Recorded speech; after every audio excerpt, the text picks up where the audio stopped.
आप सभी को जय हिंद। मैं यहाँ शुरू करने जा रहा हूँ इतिहास का सीरीज। इस सीरीज में संपूर्ण इतिहास को कवर किया जाएगा। तो जो भारतीय इतिहास जो है वो 3 भागों में बांटा गया है। पहला है प्राचीन भारत का इतिहास, दूसरा है मध्यकालीन भारत का इतिहास, तीसरा है आधुनिक भारत का इतिहास।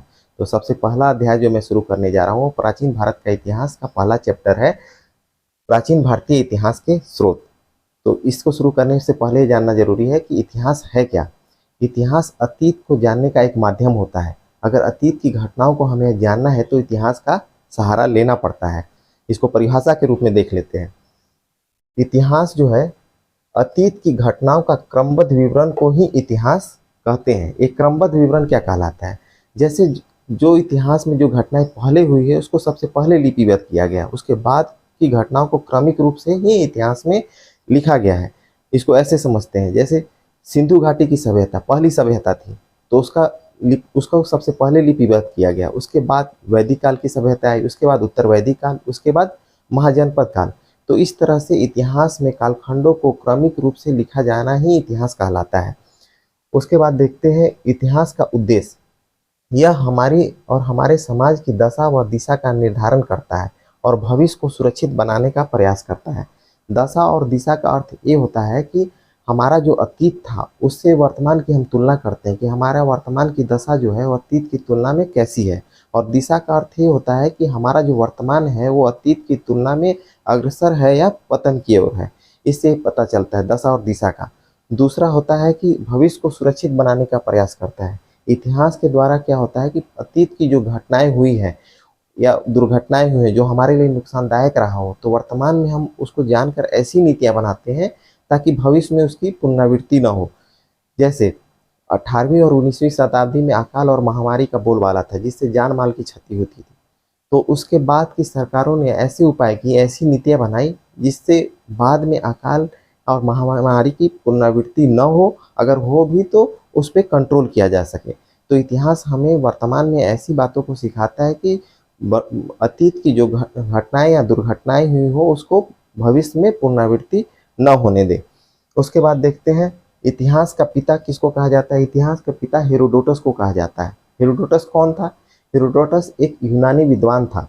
इसने सबसे पहले जो है विश्व में एक पुस्तक लिखी थी, पहली पुस्तक लिखी थी इतिहास के ऊपर, और वह तार्किक रूप से लिखी गई थी। उसका विवरण जो था वो बहुत अच्छे ढंग से प्रस्तुत किया था इतिहास के बारे में।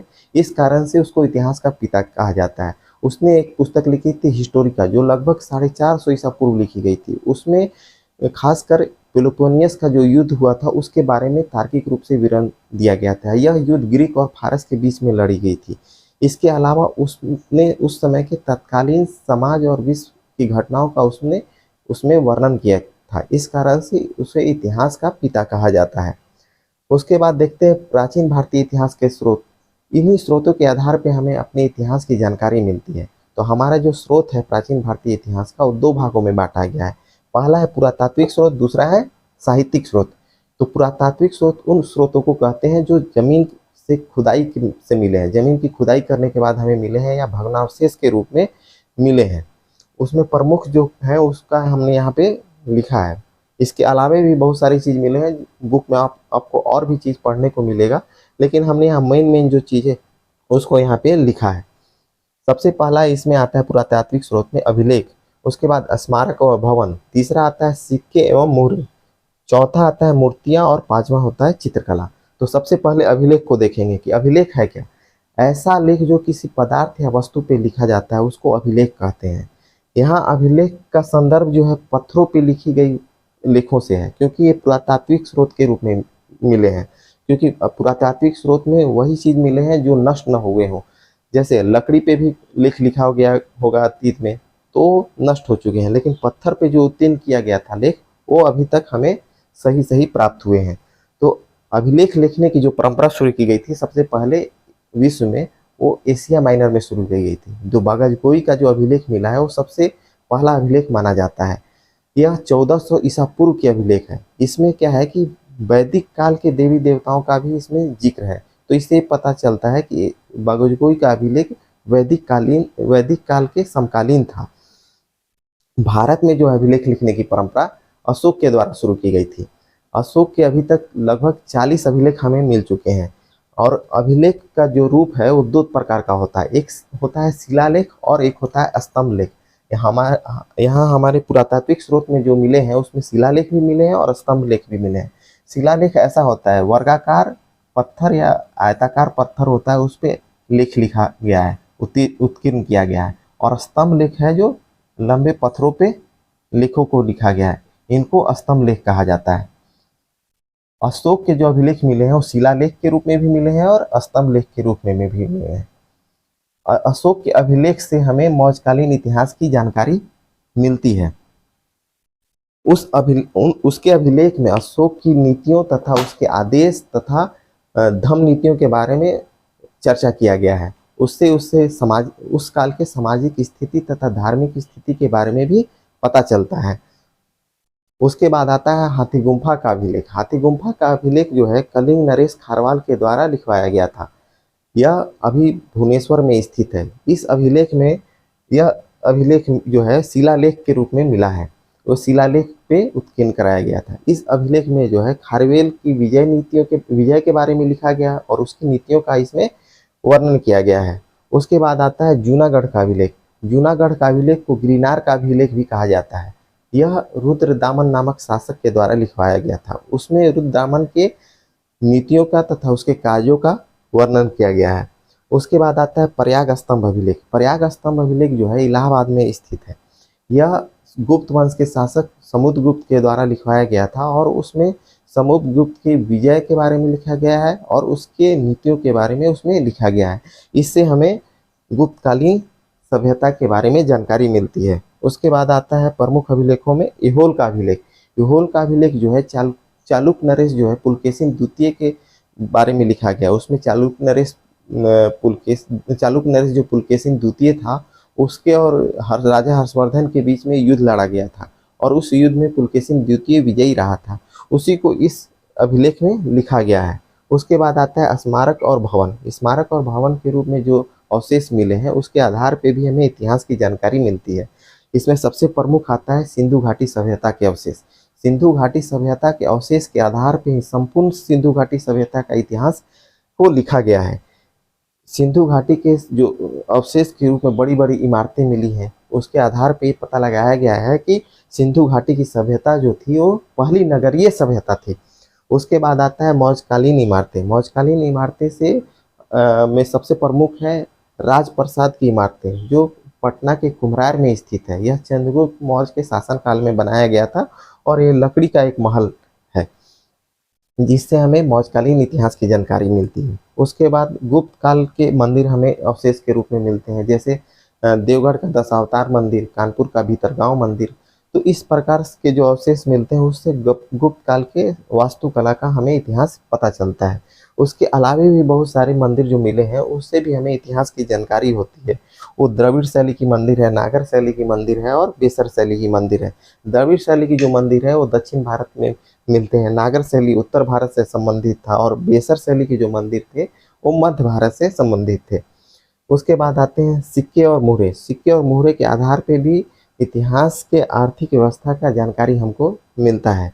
सबसे पहले इसमें आते हैं सिक्के और मुहरे में हड़प्पा कालीन की मुहरे जो होती थी वो मुहरे जो होती थी वो टेराकोटा की बनी होती थी। दूसरा आता है मौर्यकालीन सिक्के, जिससे हमें मौर्य काल के इतिहास की जानकारी तथा उसके आर्थिक व्यवस्था की जानकारी हमें मिलती है। उसमें सबसे प्रमुख है पंचमार्क या आहत सिक्के कहलाते थे, वो उन सिक्कों को कहा जाता था। उसके बाद आता है यूनानी शासक जो थे, विदेशी शासक थे, उन्होंने प्रथम बार जो है सांचे से बने सिक्के का प्रचलन किया था। सांचे से बने सिक्के को उन्होंने चलाया था अपने शासनकाल में। उसके बाद कुषाण का शासनकाल आता है। कुषाण शासकों में सबसे पहली बार उन्होंने शुद्ध सोने का सिक्का चलाया था। और उसके बाद गुप्त शासनकाल का जो समय आता है उसमें गुप्त शासकों ने सर्वाधिक सोने का सिक्का अपने शासन काल में चलाया था। लेकिन बाद के गुप्त शासक जैसे स्कंद गुप्त हुए वो सब ने चांदी के भी सिक्के चलाए, तांबे के से भी सिक्के चलाए। उसके बाद सातवाहन का शासन आता है। सातवाहन अपने शासन काल में शीशे के सिक्के चलवाए थे। इस तरह से सिक्के और मुहरे के द्वारा भी हम अपने प्राचीन सभ्यता का जानकारी हम प्राप्त करते हैं। उसके बाद आता है मूर्तियाँ। मूर्तियों से भी हमें प्राचीन इतिहास की जानकारी मिलती है। सबसे पहले इसमें सिंधु सभ्यता से जो मूर्तियाँ प्राप्त होती है, उसमें मन मूर्तियाँ सबसे प्रमुख हैं। तो उस काल से उस काल की जो मूर्तियाँ प्राप्त हुई, उससे हमें उस सभ्यता की भी जानकारी मिलती है कि उस काल की सभ्यता जो थी, मन मूर्तियाँ जो है, उससे पता चलता है कि हमारे सिंधु घाटी की जो सभ्यता थी वो मातृशतात्मक सभ्यता थी। उसके बाद आता है गुप्तकालीन मूर्तियाँ भी मिली है, जैसे सुल्तानगंज से भगवान बुद्ध की मूर्ति मिली है, कांसे की मूर्ति मिली है। उसके बाद कुषाणकालीन मूर्तियों से कुषाण काल के इतिहास की जानकारी मिलती है। उसके बाद आता है चित्रकला। चित्रकला में सबसे पहला स्थान आता है भीमबेटका की गुफा से जो चित्रकला मिला है उसका। वो 30,000 साल पहले की बनी हुई है, जो प्रागैतिहासिक काल के बारे में हमको जानकारी देता है। यह भीमबेटका की गुफा जो है मध्य प्रदेश में स्थित है। उसके बाद आता है अजंता की गुफा। यह महाराष्ट्र में स्थित है। इस गुफा में बौद्ध धर्म से संबंधित चित्रों को बनाया गया है। उसके बाद बाघ की गुफा आती है। यह गुप्तकालीन समय का बना हुआ गुफा है जो मध्य प्रदेश में स्थित है। यह भी बौद्ध धर्म से संबंधित उसमें चित्रकला की प्राप्ति हुई है। उसके बाद देखते हैं साहित्यिक स्रोत।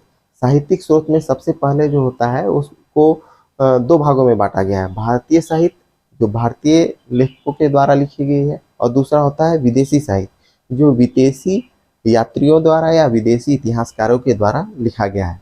भारतीय साहित्य में कौन कौन से प्रमुख हैं उनको सबसे पहले हम देखते हैं। भारतीय साहित्य जो है दो भागों में बांटा गया है। पहला है धार्मिक साहित्य और दूसरा है धर्मनिरपेक्ष साहित्य। धार्मिक साहित्य जो है वो धर्म से जुड़ी हुई है, उसमें उस धर्म के बारे में जानकारी मिलती है। उसके अलावा तत्कालीन समाज के बारे में भी जानकारी मिलती है। तो उसमें सबसे पहले आता है ब्राह्मण साहित्य। ब्राह्मण साहित्य जो है वो सनातन धर्म से जुड़ा हुआ है। उसमें उस धर्म के साथ साथ तत्कालीन जो है समाज इतिहास के बारे में भी हमें इनसे जानकारी मिलती है। तो ब्राह्मण साहित्य जो है उसमें सबसे महत्वपूर्ण जो है वो वेद है, ब्राह्मण ग्रंथ है, उपनिषद है, अरण्यक है, वेदांग है, महाकाव्य है, पुराण है और स्मृति है। ये सारे ग्रंथ संस्कृत में लिखे गए हैं। तो सबसे पहले वेद की चर्चा हम करते हैं। वेद टोटल 4 हैं: ऋग्वेद, यजुर्वेद, सामवेद और अथर्ववेद। ऋग्वेद से हमें उस काल के इतिहास के बारे में जानकारी मिलती है कि हमारी जो सभ्यता थी, समाज था, वो किस प्रकार था, उसकी आर्थिक स्थिति कैसी थी, सामाजिक स्थिति कैसी थी और धार्मिक स्थिति कैसी थी।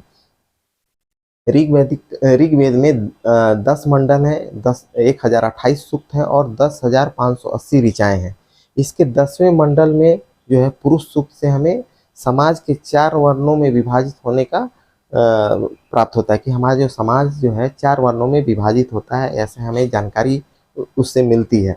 इसके अलावा और जानकारी ये मिलती है कि जो ऋग्वैदिक काल था उसमें मूर्ति पूजा का कहीं भी उल्लेख नहीं था, कि उस समय मूर्ति पूजा नहीं किया जाता था। देवताओं की पूजा की जाती थी, जैसे आकाश के देवता सूर्य भगवान की पूजा की जाती थी, अंतरिक्ष के देवता थे इंद्र और मारुत, उनकी पूजा की जाती थी, और पृथ्वी के देवता अग्नि थे, पृथ्वी थी, उनकी पूजा की जाती थी। यजुर्वेद में उसके बाद आता है यजुर्वेद। यजुर्वेद में जो यज्ञ के बारे में लिखा गया है, यज्ञ कैसे किए जाते थे, उसके कर्मकांडीय विधि और विधान के बारे में लिखा गया है। तीसरा आता है सामवेद। सामवेद में यह जो है गायन से संबंधित थे, जो यज्ञ के समय किए जाने वाले मंत्रों का इसमें उच्चारण लिखा गया हुआ है कि यज्ञ के समय जो मंत्र गाए जाते थे वो कौन कौन से मंत्र गाए जाते थे, उसको सामवेद में लिखा गया है। सामवेद को जो है भारतीय संगीत का जनक भी माना जाता है। इसमें है कि संगीत के जो 7 स्वर हैं इसका उसमें वर्णन है। उसके बाद आता है अथर्ववेद। अथर्ववेद जो है ब्रह्म विद्या, औषधि विद्या और रोग निवारण विद्या से संबंधित है। इसमें जादू टोना और तंत्र मंत्र को भी लिखा गया है। इसी औषधि विद्या से हमें आयुर्वेद, योग की जानकारी प्राप्त होती है। उसके बाद आता है ब्राह्मण ग्रंथ। ब्राह्मण ग्रंथ क्या था? यह वेदों का गद्य में व्याख्यान किया गया था और हर एक वेद के लिए ब्राह्मण ग्रंथ थे। जैसे ऐत्रेय ब्राह्मण जो थे ऋग्वेद के लिए थे, गोपथ ब्राह्मण जो था अथर्ववेद का था, और शतपथ ब्राह्मण यजुर्वेद का था, और जैमिनी ब्राह्मण सामवेद से संबंधित था। उसके बाद उपनिषद आता है। उपनिषद का अर्थ होता है कि ब्रह्म विद्या को प्राप्ति करने के लिए गुरु के समीप बैठना। तो उपनिषद टोटल 108 थे, जिसमें प्रमुख उपनिषद है हमें पढ़ने के लिए वो मुंडिका उपनिषद है, क्योंकि इससे भारतीय जो राष्ट्रीय वाक्य है सत्यमेव जयते मुंडिका उपनिषद से लिया गया है। तो इस प्रकार से हमें इतिहास की जानकारी मिलती है इन ग्रंथों से। उसके बाद अरण्यक का स्थान आता है। अरण्यक जो है यह जो है वेदों का दार्शनिक व्याख्या करता है और हर एक वेद के लिए अलग अलग अरण्यक है। जैसे ऐतरेय अरण्यक है वो ऋग्वेद के लिए है, तैत्तिरीय अरण्यक है जो यजुर्वेद के लिए है। उसके बाद आता है वेदांग। वेदांग की रचना जो है वेदों को समझने के लिए, भली भांति समझने के लिए वेदांग की रचना की गई थी। वेदांग में मुख्यतः जो है वेदों का शुद्ध उच्चारण करने के लिए उसमें लिखा गया कि शुद्ध उच्चारण उसका कैसे किया जाता है वेदों का। उसके बाद जो उसमें यज्ञ से संबंधित जो विधि विधान है उसके बारे में इस वेदांग में लिखा गया है।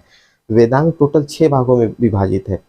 6 इसके भाग हैं। पहला जो है शिक्षा, दूसरा व्याकरण, तीसरा होता है ज्योतिष और चौथा है कल्प, पांचवा निरुक्त और छंद। ये टोटल 6 भागों में विभाजित है। उसके बाद आता है महाकाव्य।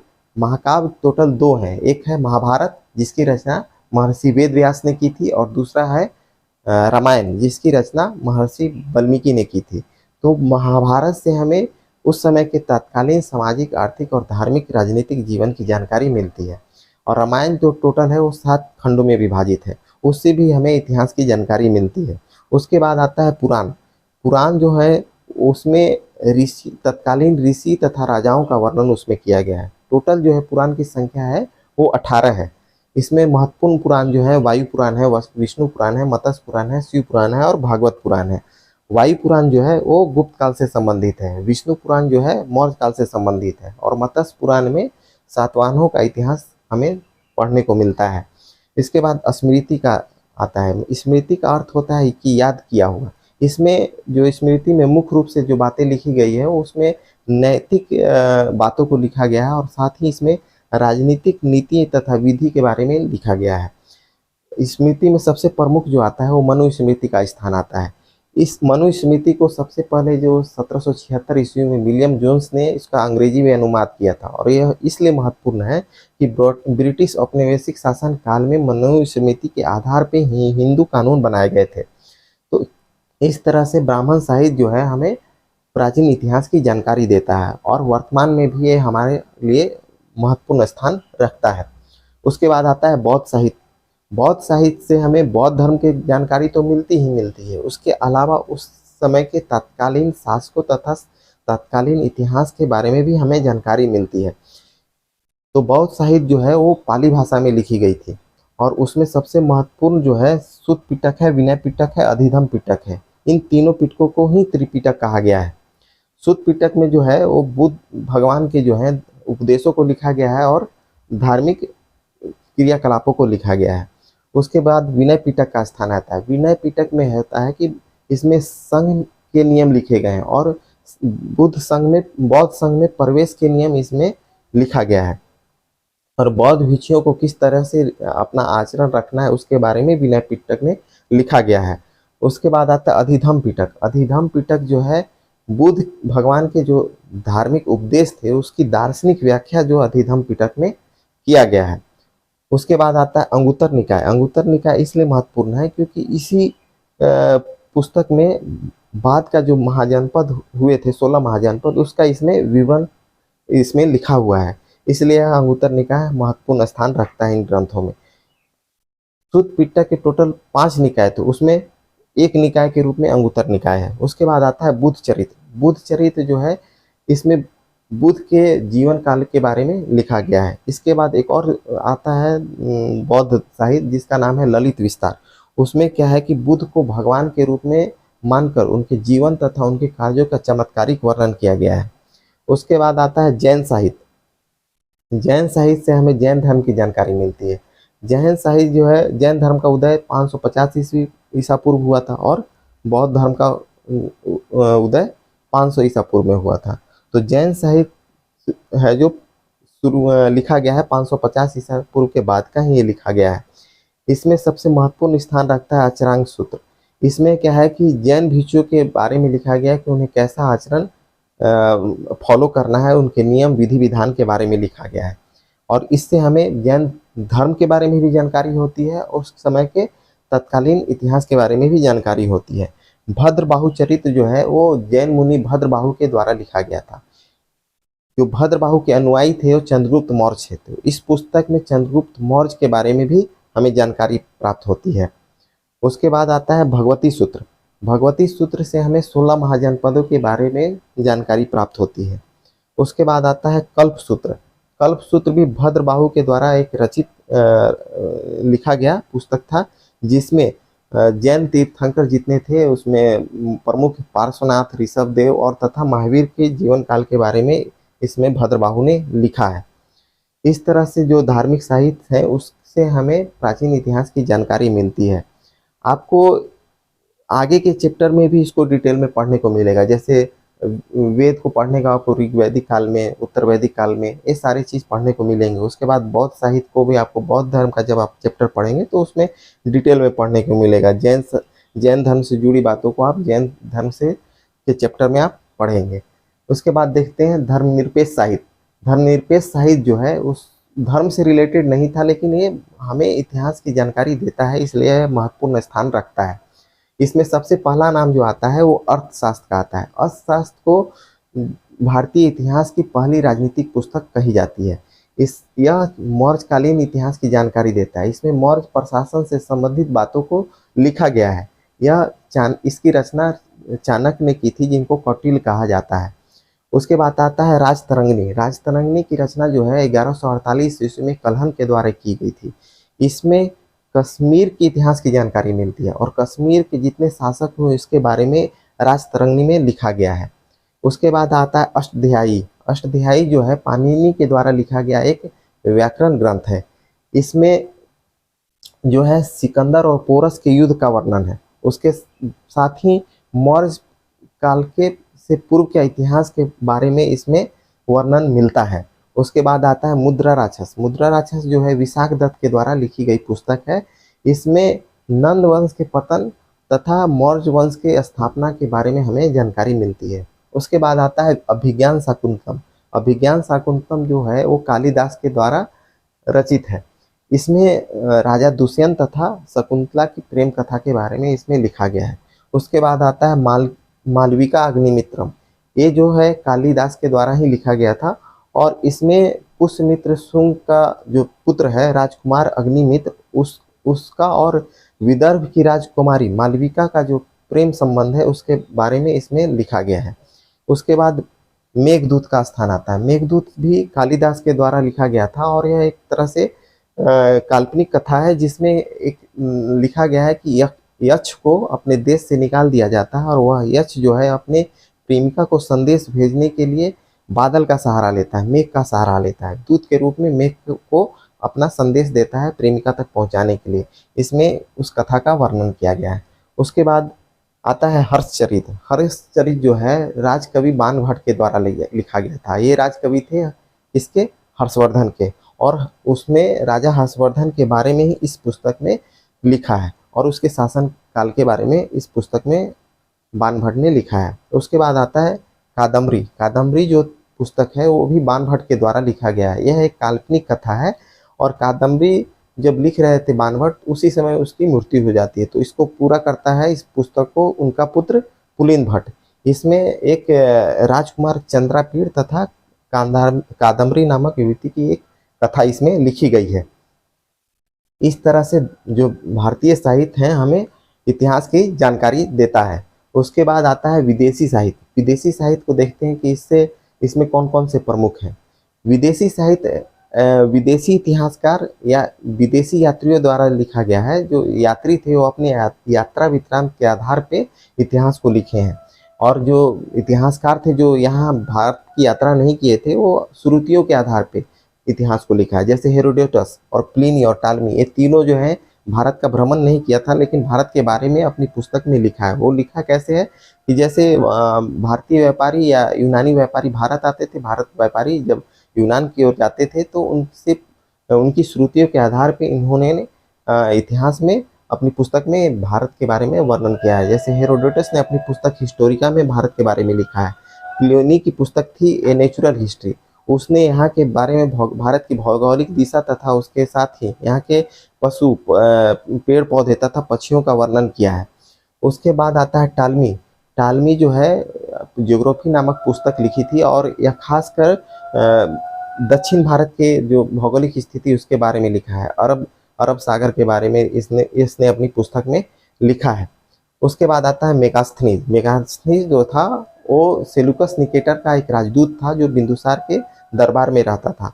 उसने अपनी पुस्तक इंडिका में मौर्य प्रशासन के बारे में जानकारी लिखा है उसमें, और मौर्य प्रशासन के बारे में उस पुस्तक से हमें विस्तृत रूप से जानकारी प्राप्त होती है। इस तरह से विदेशी इतिहासकार जो थे यूनानी और रोमन, उनके द्वारा भारतीय इतिहास का अपनी पुस्तकों में विवरण लिखा गया है। उसके बाद आता है चीनी यात्री। चीनी यात्री जो उनमें प्रमुख थे तीन, फाहियान, ह्वेनसांग और इत्सिंग। इन तीनों ने भारत का भ्रमण किया था और अपनी यात्रा वृत्तांत के आधार पे पुस्तक में बौद्ध धर्म के साथ साथ भारतीय इतिहास के बारे में, तत्कालीन इतिहास के बारे में भी लिखा था। फाहियान जो था वो 399 ईस्वी में आया था और 412 ईस्वी तक इसने गंधार, तक्षशिला, पाटलिपुत्रा, नालंदा आदि जगहों का भ्रमण किया था। बनारस भी गया था ये, और नालंदा विश्वविद्यालय, विक्रमशिला विश्वविद्यालय का भी भ्रमण किया था। इसने अपनी पुस्तक फू क्यो थी, जिसे कहा जाता है बौद्ध देशों का विवरण, उसमें बौद्ध धर्म का तो विवरण लिखा ही है, साथ साथ में तत्कालीन जो समाज था उसके बारे में हमें इस पुस्तक से जानकारी प्राप्त होती है। दूसरा है ह्वेनसांग। ह्वेनसांग जो है राजा हर्षवर्धन के शासन काल में आया था और लगभग यह 15 वर्ष तक भारत में रहा था, जिसमें 5 वर्ष तक तो नालंदा विश्वविद्यालय में इसने पढ़ाई किया था। और उसने अपनी पुस्तक शिवयुकी जो पुस्तक थी उसकी रचना की थी। उसमें बौद्ध धर्म के बारे में लिखा है और साथ ही साथ भारतीय इतिहास के बारे में भी इसमें लिखा है। इत्सिंग जो है 700 ईस्वी के समय भारत की यात्रा पे आया था और उसने अपनी पुस्तक जो है भारत और उसकी पुस्तक का नाम है भारत और मलय द्वीपों में बौद्ध देशों का विवरण, बौद्ध धर्म का विवरण। इसने अपनी पुस्तक जो लिखी है उसमें बौद्ध धर्म के साथ साथ यहाँ के तत्कालीन इतिहास की भी जानकारी हमें मिलती है। उसके बाद आता है अरब यात्री। अरब यात्री में सबसे प्रमुख था अलबरूनी। अलबरूनी जो था वो मोहम्मद गजनवी के शासन काल में भारत आया था और गजनवी के बारे में तो उसने अपनी पुस्तक में लिखा ही है। साथ ही वो यहाँ पे आया तो वह भारतीय भाषाओं का अध्ययन किया, भारत में समय व्यतीत किया और अपनी पुस्तक एक लिखी किताबे उल हिंद, और जिसे तहकीके हिंद के नाम से भी जाना जाता है। यह पुस्तक अरबी भाषा में लिखी गई है। इससे भी हमें प्राचीन इतिहास की जानकारी प्राप्त होती है। उसके बाद अलमुसुदी जो था वह बगदाद का यात्री था जो 915 ईस्वी में भारत आया था और उसने यहाँ के मौसम के बारे में लिखा है खास करके। उसके अलावा उसने पुस्तक का नाम है मिराजुल जोहाब। उसमें सम्राट मिहिर भोज एक राजा हुआ करते थे, उनके बारे में इसने अपनी पुस्तक में लिखा है। उसके बाद आता है अब्दुल रज़ाक, प्रमुख यात्री था जो देवराय द्वितीय, विजयनगर का राजा देवराय द्वितीय के शासन काल में 1443 ईस्वी में भारत आया था।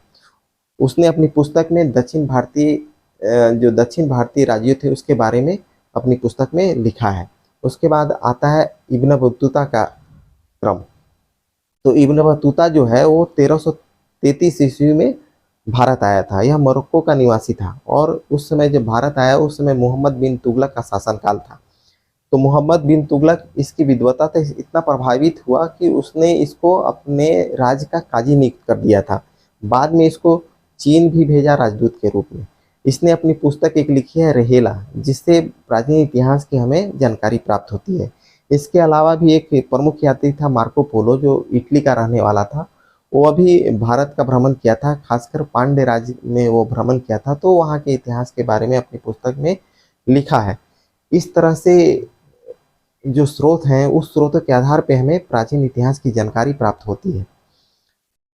इसके अलावा जो है और भी बहुत सारे आपको पुस्तक में पढ़ने को मिलेंगे, लेकिन ये क्लास जब हमने शॉर्ट चीज़ों को लिखा है ताकि आपको समझने में सहायता मिले। जब आप बुक पढ़ेंगे तो आपको ज़्यादा समझ में आएगी। तो इस बुक से कौन कौन से क्वेश्चन बनते हैं उसमें हमने शॉर्ट उसको लिखा है यहाँ पे। सबसे पहला देखते हैं, अजंता की गुफा किस काल से संबंधित है। अजंता की गुफा जो है वो गुप्त काल से संबंधित है। दूसरा क्वेश्चन है, शीशे के सिक्के किस शासन काल में प्रचलित थे, तो ये सातवाहन के शासन काल में प्रचलित था।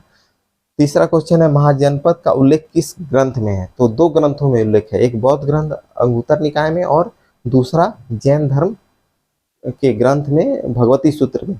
इसमें महाजनपद का बारे में लिखा गया है। वेद कितने प्रकार के हैं? वेद टोटल 4 प्रकार के हैं।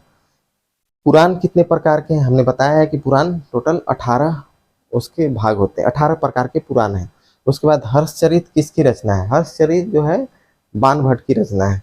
उसके बाद अर्थशास्त्र में किसका वर्णन है? अर्थशास्त्र जो है चाणक्य के द्वारा लिखा गया था, इसमें मौर्य प्रशासन के बारे में जानकारी मिलती है। अलबरूनी की रचना का क्या नाम है? अलबरूनी ने पुस्तक लिखी थी अरबी भाषा में किताबे उल हिंद और तहकीके हिंद। तो इस तरह से हमारा ये चैप्टर समाप्त होता है। कैसा लगा हमारा ये प्रयास आप ज़रूर हमें कमेंट में लिखें, और अगर आपको पसंद आए तो ज़रूर लाइक करें और सब्सक्राइब करें हमारे चैनल को, ताकि नेक्स्ट में वीडियो और इससे बेहतर वीडियो लेकर के आपके सामने मैं हाजिर हूँ। जय हिंद।